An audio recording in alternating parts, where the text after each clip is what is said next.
केंद्र सरकार सड़क परिवहन मंत्री नितिन गडकरी रोड एक्सीडेंट उपरे एवं रोड एक्सीडेंट रे मृत्युहार बढ़िया संपर्क में जो टिप्पणी देइछन्ति यह एक हास्यास्पद कथा एवं ये काहाकू दोष दौसनी मुझे जानीपारू ना से निजे से विभागर सड़क परिवहन विभाग मंत्री अछंती एवं आज को 11 वर्ष है से विभाग दायित्व सी अछंती एवं से जो कहते जो रोड एक्सीडेंट होउची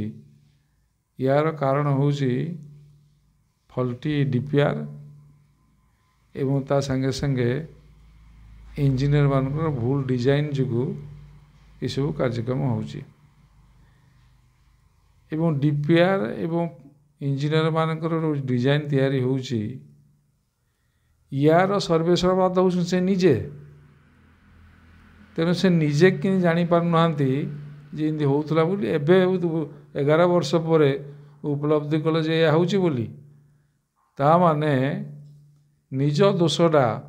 अन्य को ढलै देबा पई बीजेपी सरकार दोषटा अन्य आड़ को ढलै देबा पई एवं लोकंक आगे मिछ कथा कहीकि निजक निर्दोष बोली प्रमाणित करने पाई ये जो कथा कही एटा लोक बुझीगले आ लोक तांको कथार पढ़ुना लोक जानले से सरकार कौन काम कौन तांको नेता कौन तांकर जो कहते नेता भल नीति भल बीजेपी शासन देखा चल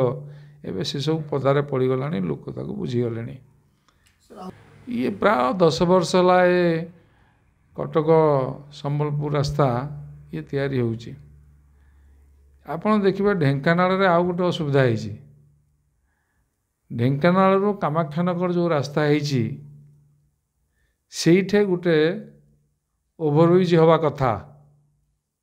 कि से ओभरब्रिज कर आड़ को बहुत दूर में कामाख्यानगर छक ठारू जो कामाख्यानगर रास्ता बाहरी से छक ठारू बहुत दूर रही तेणु कामाख्यानगर आड़ जो लोक जीवे एवं कामाख्यानगर को जो लोक मैंने आसबे से माने भारी असुविधार सम्मुखीन हेबे एटा कि विभाग फिल करूनी कि ना मुझे जापर ना ये गोटे बड़ असुविधा है अति कम से गोटे ओभरब्रिज आवश्यकता थिला ढेंकानाल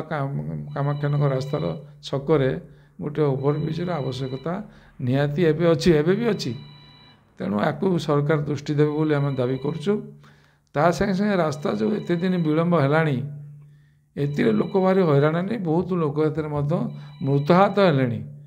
एटा कि सरकार निद भांगू ना मुझे जापर ना रास्ता आज हम काली हम 2 मास भितर हम 4 मास भितर हम एमती कहीकि 10 वर्ष ऊर्ध पार हो गला एवं या भितर यार एस्टिमेटेड कस्ट बढ़ीगला तो आमर पैसा क्षति होउची रास्ता घाट लोकंकर मृत्यु होउची एवं ता संगे संगे लोक यातायात असुविधा पाउछन्ति गमनागमन असुविधा होउची तेणु या उपरे निश्चित भाव